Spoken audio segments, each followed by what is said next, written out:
राजेश लगातार रिपोर्टिंग से आप सभी दर्शकों तक पल पल की जानकारी साझा कर रहे हैं कि रूस की हर गतिविधि पर, यूक्रेन की हर गतिविधि पर उनकी पैनी नजर है। राजेश, आपसे जानना चाहेंगे, ऐसा लग रहा था कि यूएन महासचिव से मुलाकात होगी तो पुतिन के तेवर थोड़े से नरम होंगे, लेकिन ऐसा बिल्कुल भी नहीं हुआ। अब ज़ेलेंस्की से मुलाकात होनी है, लेकिन इस बीच एयर स्ट्राइक हुई, 50 से ज्यादा हमले किए गए, फिर से वही तबाही के मंजर, तबाही के निशान। क्या ताजा अपडेट? देखिए आशुतोष, मैं आपको बता दूं कि यूक्रेन का पूरा फोकस, ना सिर्फ यूक्रेन का बल्कि पश्चिमी देशों का इस वक्त ये है कि किसी तरह से जो ये लोग फंसे हुए हैं अज़ोवस्ताल स्टील प्लांट के अंदर मरियापोल में, उनको किसी तरह सुरक्षित बाहर निकाला जा सके। इसके दो कारण हैं। पहला, ये यूक्रेन के जो सबसे अच्छे लड़ाकों में से एक हैं। दूसरा, इसमें काफी सारे फॉरेन फाइटर्स हैं जो ज्यादातर पश्चिमी देशों से आते हैं। अगर रूस उनको जिंदा पकड़ने में कामयाब हो जाता है या उनको किसी तरह से खत्म करने में कामयाब हो जाता है तो एक बहुत बड़ा ये मोराल खत्म करने वाली बात होगी यूक्रेनी सेना के लिए और पश्चिमी देशों के लिए। इसलिए वो हर प्रयत्न कर रहे हैं, चाहे वो डिप्लोमेटिक प्रयत्न हो, चाहे किसी और प्रकार का प्रयत्न हो, कि किसी तरह से इन लोगों को वहां से निकाला जा सके। लेकिन रूस ये बात अच्छी तरह से समझता है और यही कारण है कि वो उनको किसी भी हालत में निकलने नहीं देगा। दूसरा, जहां तक फास्फोरस बमों का सवाल है, देखिए फास्फोरस बम जनरली रात के टाइम इस्तेमाल किए जाते हैं। ये बहुत प्रकाश करते हैं और ये जलाने के लिए इस्तेमाल किए जाते हैं। जिस चीज पे गिरते हैं उसको जला देते हैं।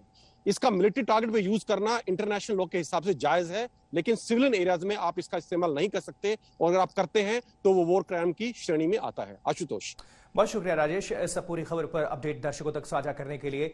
देखिए, मारियापोल से लेकर खारसेन तक रूस ताबड़तोड़ हमले कर रहा है एक्शन में रूसी राष्ट्रपति, और इन सब के बीच यूएन महासचिव एंटोनियो गुटेरेस आज कीव में हैं और ज़ेलेंस्की से मुलाकात करके वो उन्हें समझाने की पूरी कोशिश करेंगे। साथ ही रूस से जो संदेश लेकर आए हैं उसे भी सौंपेंगे। लेकिन युद्ध की विभीषिका में जल रहे यूक्रेन के पास विकल्प क्या है, यह भी जानना जरूरी है। क्या वो हथियार डाल दें या आत्मरक्षा के लिए पलटवार जारी रखें? एक स्पेशल रिपोर्ट इसी पर।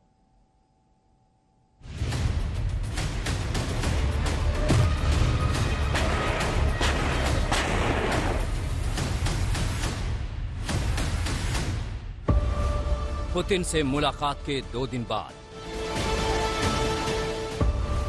अब ज़ेलेंस्की से यूएन महासचिव की मुलाकात। क्या बनेगी युद्ध रोकने पर बात?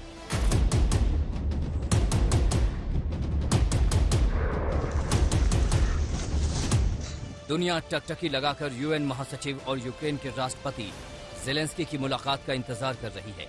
ये मुलाकात तय कर देगी कि युद्ध थमेगा या वार पलटवार की रफ्तार और बढ़ेगी। फिलहाल तो युद्ध वैसे ही जारी है जैसे 63 दिनों से चल रहा है। हाँ, इस दौरान फर्क इतना आया है कि रूस ने पोलैंड और बुल्गारिया को गैस सप्लाई रोक दी है और जर्मनी समेत कई देशों को गैस सप्लाई रोकने वाला है। यूरोप में 40% गैस की आपूर्ति रूस ही करता है।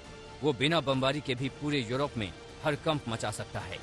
ज़ेलेंस्की कहते हैं यह सिर्फ धमकी है, इसे गंभीरता से ना ले। लेकिन सच तो यह है कि रूस की धमकी को कोरी धमकी समझकर यूरोप हाथ पर हाथ धरे बैठा नहीं रह सकता। मुमकिन है जर्मनी, पोलैंड समेत कई देशों को इसकी भारी कीमत चुकानी पड़े। अब तक 9 मई तक यूक्रेन जीत लेने का दावा करते करते रूस तीसरे विश्व युद्ध की बात करने लगा है। इस बीच यूक्रेन से अपडेट यह है कि रूस ने खार्किव शहर को निशाना बनाया है। रूसी मिसाइल खार्किव शहर पर बरस पड़ी। अफरा तफरी मची, आग भड़क उठी, फायर ब्रिगेड लगानी पड़ी। इस हमले में एक शख्स की मौत हो गई। यूक्रेन पर रूसी आक्रमण के बाद शहर के शहर मलबे में तब्दील हो चुके हैं।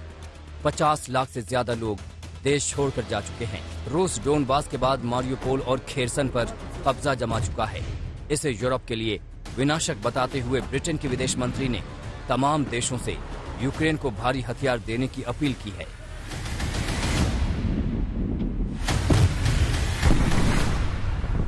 सवाल है कि रोज गहराते संकट के बीच यूएन महासचिव ज़ेलेंस्की से बात करके भी दुनिया को क्या ही तोहफा देंगे।